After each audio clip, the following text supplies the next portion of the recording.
momento de las entrevistas en 24 horas. 7:28, a esta hora conversamos con el ministro de Energía, Fernando Santos de Alvite. Señor ministro, gracias por acompañarnos. Nos acercamos el 20 de agosto no solo a elegir nuevo gobierno, nueva asamblea, sino a decidir el futuro petrolero del Ecuador con el bloque 43.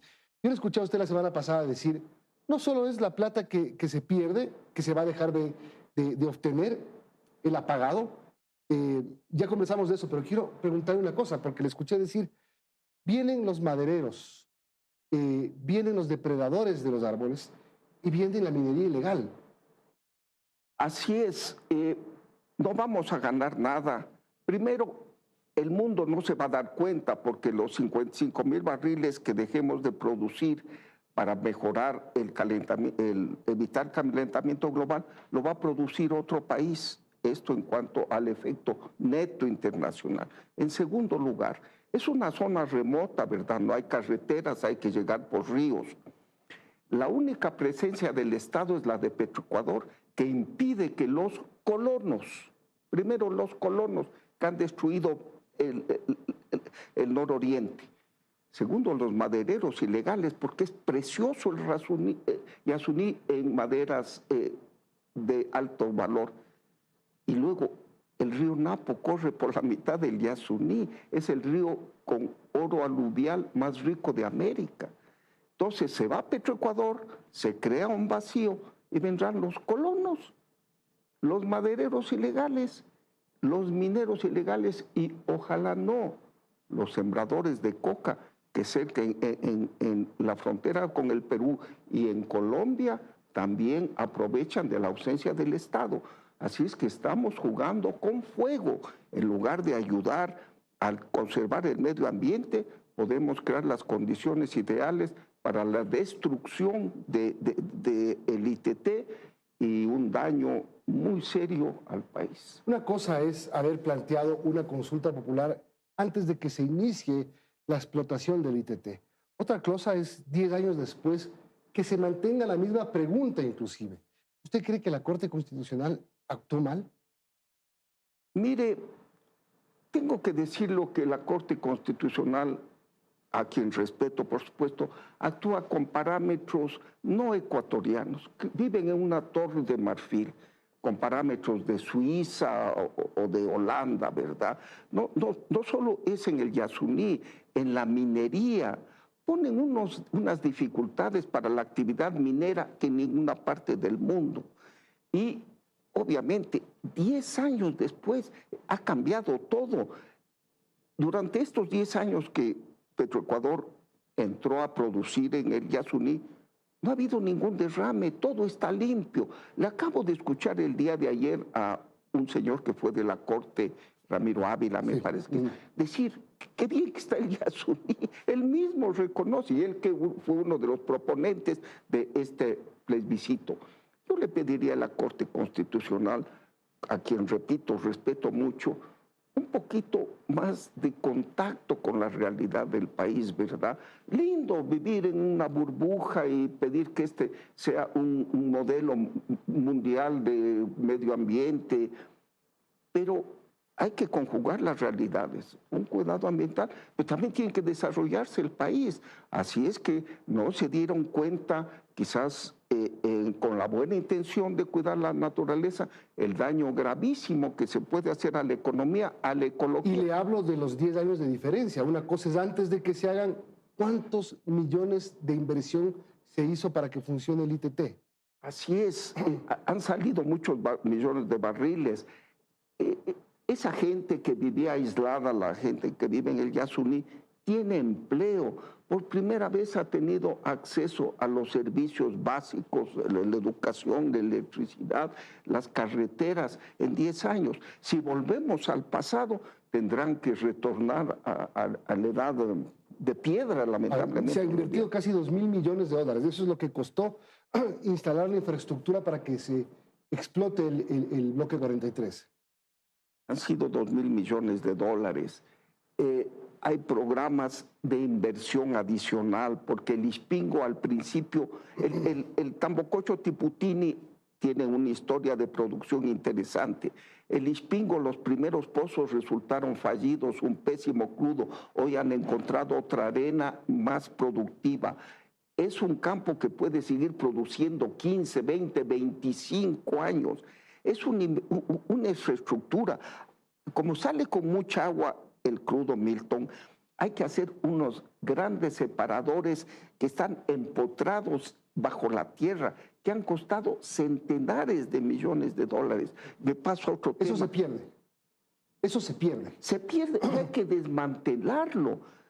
Para desmantelarlo, por supuesto, se necesita autorización del Ministerio de Ambiente, porque así como usted... ¿Cuánto tiempo tomaría desmantelar y cuánto costaría? Unos 4 o 5 años. Y costaría unos 500 o 600 millones de dólares, con un adicional que nadie ha dicho. Tanto para instalar una infraestructura petrolera cuanto para retirarla, hay que consultar hacer la consulta previa a los habitantes de la zona, ¿verdad? Porque es tanta turbación el ingreso del equipo cuanto su salida. Y si la gente dice no, porque usted vio, y el país vio que los habitantes de la zona dicen, un momentito, señores, ustedes viven en Quito, ustedes tienen otros valores. Aquí el único empleador que tenemos que nos da de comer a nosotros y a nuestras familias, nos permite progresar, es Petroecuador. Así es que cuando se les consulte, ustedes, porque el medio ambiente tiene que hacerlo, ustedes quieren que se desmantele esta infraestructura, muchas de ellas les sirven, ¿verdad? Los caminos, capaz que digan no. Entonces, estamos entrando en problemas gravísimos para nada. Otro tema, apagar el bloque 43, no solamente bajar un switch y ponerlo en off, cuesta además. ¿Cuánto cuesta apagar cada pozo? Cada pozo hay 250 pozos, yo creo que cuesta 2 millones de dólares apagado cada pozo. Y es más, hay una parte de la pregunta que dice que inicie el desmantelamiento Petroecuador de toda la infraestructura. Es decir, hay que sacar, son pozos de 3.000 metros de profundidad, hay tuberías a 3.000 metros, hay que sacarlos a la superficie para llevarle a alguna parte.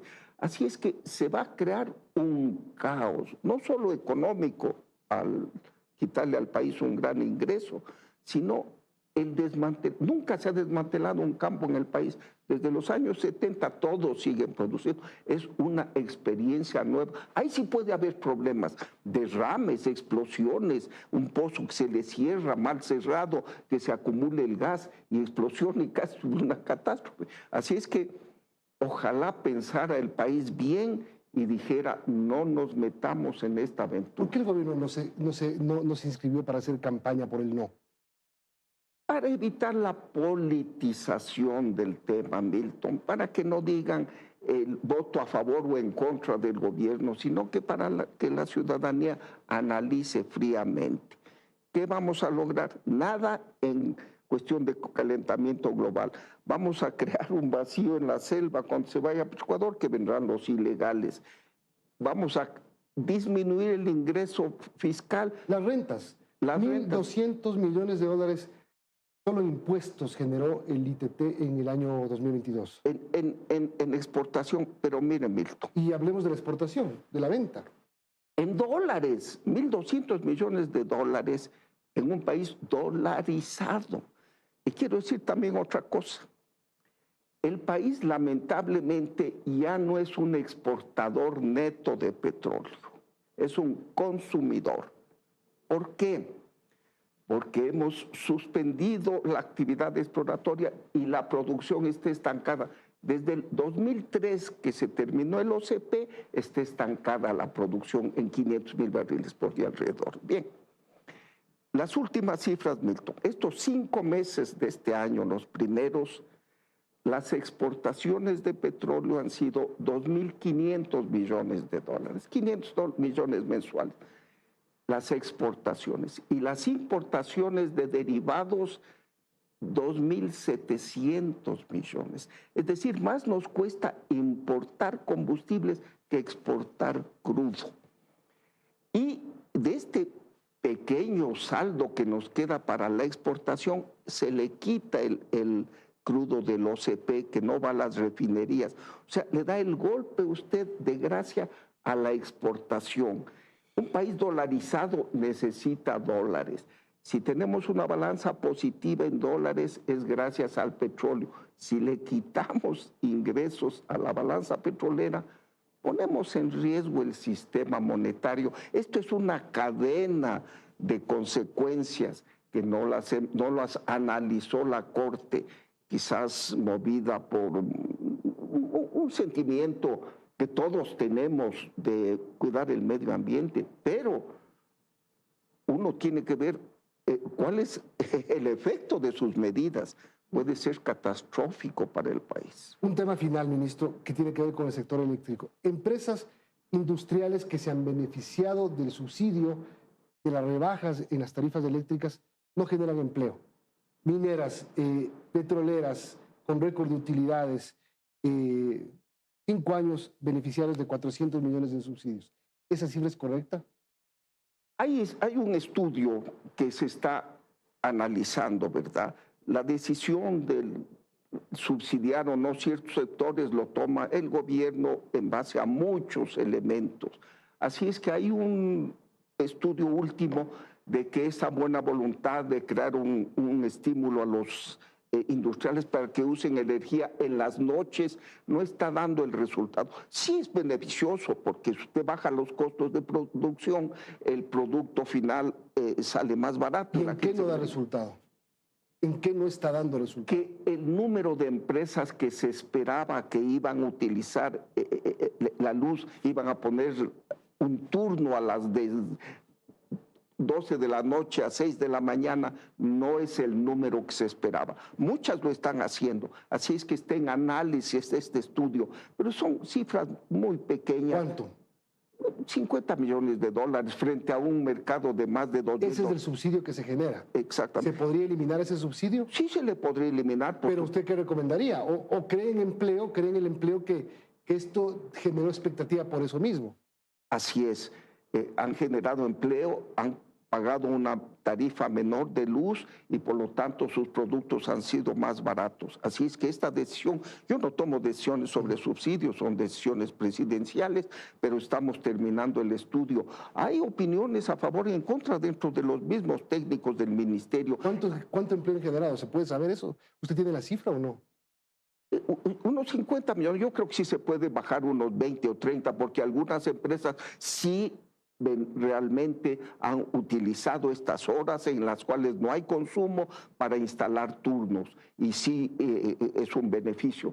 Es un permanente análisis. Verá que la tarifa en el país es subsidiada para todo el mundo. Aquí se cobra 11 centavos por kilovatio hora y debería costar quizás unos 16 o 17. ¿Por qué, Milton? Muy brevemente. Cuando usted hace una planta eléctrica, ¿cómo fija usted la tarifa? El costo, ¿verdad?, de capital que se amortiza y el costo de operación, que es el combustible que usted usa. En las grandes centrales, el Coca-Cola Sinclair, las que hizo el gobierno de Correa, no se pone en la tarifa el costo del capital. Eso es un regalo del Estado, literalmente, pero se necesita ese dinero para mantenimiento y reparación. Entonces la tarifa es baja, pero el país está acostumbrado al subsidio eléctrico, como está acostumbrado al subsidio de los combustibles.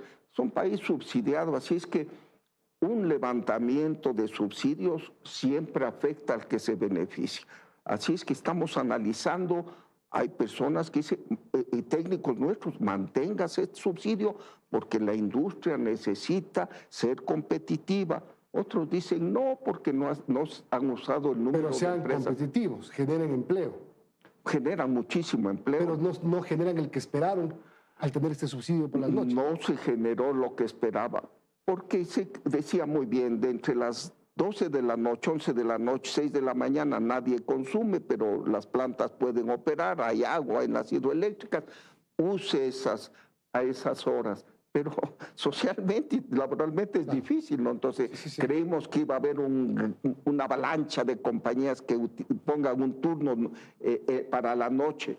No lo ha habido, pero sí algunas lo han hecho. Entonces, estamos analizando si esos 50 millones de beneficio se justifican para las empresas que se están beneficiando o se les cobra más. Está en análisis. Gracias, ministro. Fernando Santos del Alvite, ministro de Energía, con dos temas importantes, la consulta del IASUNI y el subsidio a la energía eléctrica. Vamos a una pausa y regresamos para conversar con el general Patricio Carrillo, candidato a asambleísta nacional.